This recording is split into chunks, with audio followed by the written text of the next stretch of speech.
अद्य वयम् अनुच्छेदं पठामः। मम प्रिय कविः। संस्कृते अनेके कवयः उत्पन्नाः भवन्, अनेके ग्रन्थाः सन्ति। तेषु कविषु मम प्रियः कवि कालिदासः अस्ति। आगच्छन्तु पठामः मम प्रिय कविः। मम प्रिय कविः। संस्कृत कविषु मम प्रिय कविः कालिदासः अस्ति। सः श्रेष्ठः कवि नाटककारश्च आसीत्। वे श्रेष्ठ कवि भी हुए और नाटककार भी, नाटकों की भी रचना उन्होंने किया। ठीक है, तो अब उनके ग्रंथों को देखोगे, कौन कौन से ग्रंथ उन्होंने बनाया, कौन कौन से ग्रंथ लिखा। सह मैं बताया श्रेष्ठ कवि भी हुए और नाटककार भी हुए। तो यहाँ पर सह त्रीणी नाटकानि, 3 नाटकों की रचना की। त्रीणी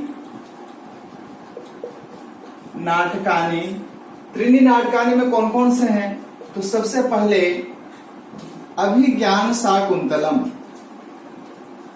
अभिज्ञान शाकुंतलम। दूसरे नंबर पर देखोगे अभिज्ञान शाकुंतलम पहला हुआ।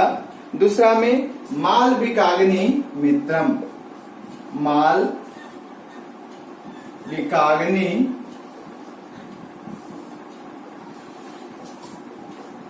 मित्रम। तीसरे नंबर पर विक्रमोर्वशीयम, विक्रमोर्वशीयम।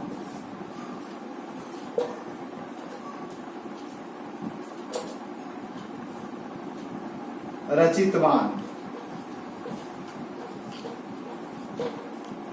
सह यानी वे द्वे महाकाव्य, महाकाव्य 2 महाकाव्य की रचना किए। तो पहला है रघुवंशम कुमार संभवम च। दूसरे नंबर पर कुमार संभवम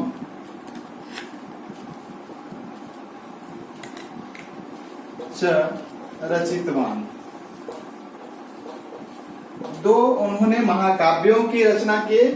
रघुवंश जिसमें रघुवंशियों का वर्णन है, और कुमार संभवम, कुमार कार्तिकेय का संभवम यानी जन्म लेना होता है, उनका जन्म की कथा है। आगे देखोगे तो महाकाव्यों में लंबी कथा चलती है, अनेक राजाओं का वर्णन आता है। इसके बाद कालिदास है।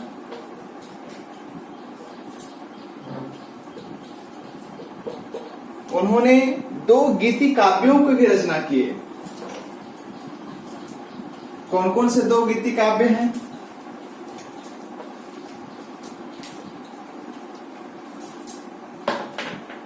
द्वे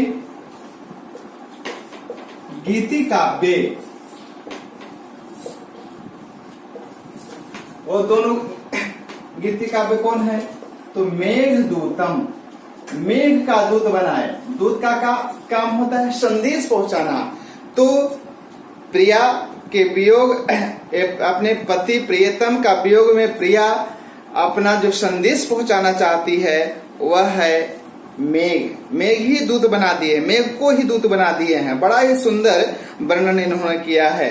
तो एक हुआ मेघ दूतम और दूसरा है ऋतु संहारम।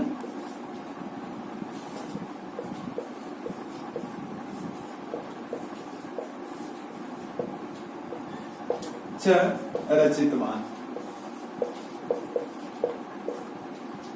ये 2 गीति काव्यों का उन्होंने रचना किया।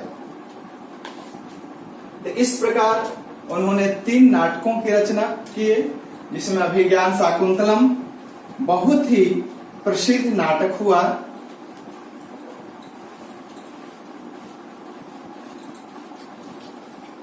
उसमें दुष्यंत और शकुंतला की कथा आती है।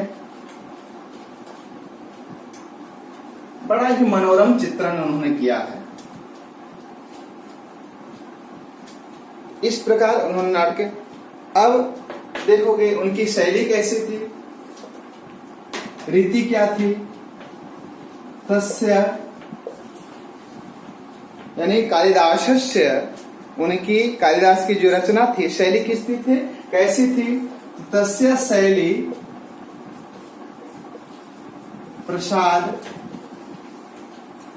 प्रसाद गुण युक्ता, प्रसाद गुण युक्ता आसित अस्ति दे सकते हो। तस्य शैली प्रसाद गुण युक्ता अस्ति, प्रसाद गुण युक्त है, इस प्रकार उन्होंने। और प्रकृति का चित्रण में और चरित्र चित्रण में वो बड़ा ही पटु थे। तो प्रकृति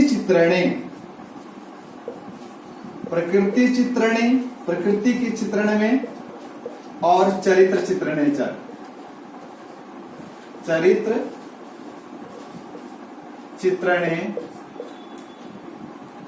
सह, यानी वे कालिदास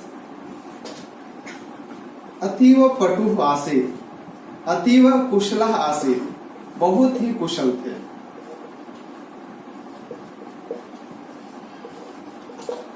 बहुत ही कुशल थे प्रकृति चित्रण और चरित्र चित्रण में। अब वो विक्रमादित्य का नाम सुने हो तो विक्रमादित्यस्य, राजा विक्रमादित्यस्य, ऐसा लिखोगे राजा विक्रमादित्यस्य नवरत्नेषु, राजा विक्रमादित्य के राज्य में नवरत्न, 9 कवि हुआ करते थे। तो नवरत्नेषु, नवरत्नों में प्रमुखः सभा कवि आसीत्,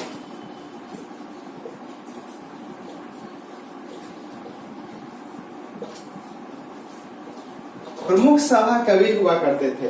राजा विक्रमादित्य से नवरत्नेषु प्रमुख सभा कवि आसीत्, राजा विक्रमादित्य है उनके राज्य में वो सभा कवि, उन नवरत्नों में 9 जो कवि थे उन कवियों में सबसे प्रमुख कवि हुआ करते थे।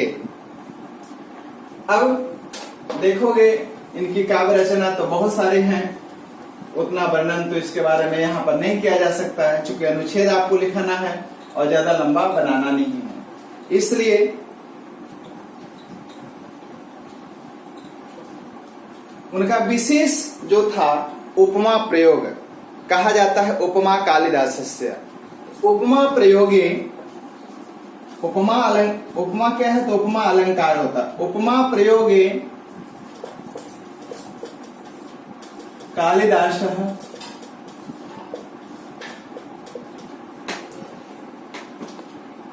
निपुणः आसीत्, बहुत ही निपुण थे।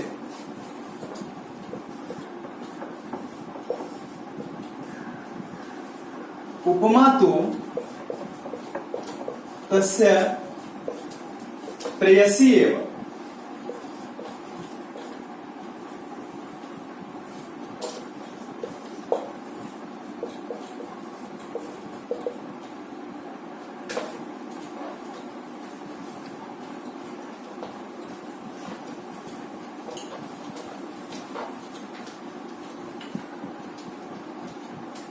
अतएव कथ्यते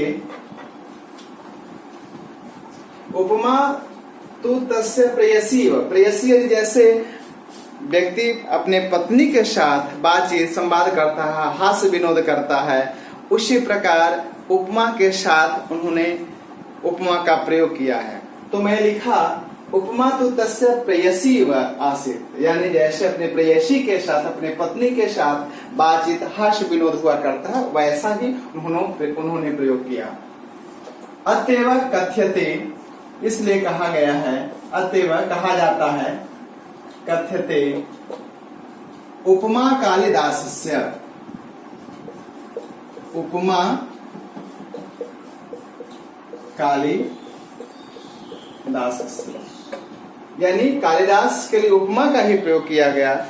और देखोगे तो बहुत चीज और इसमें आ जाता है, उतना मैं वर्णन नहीं कर सकता हूं, बस कम शब्दों में ही प्रयोग किया हूं। चलिए स्टूडेंट्स, कम से कम प्रयोग किया हूं और इसको आप समझ करके आप अच्छी तरह से लिखोगे। धन्यवाद।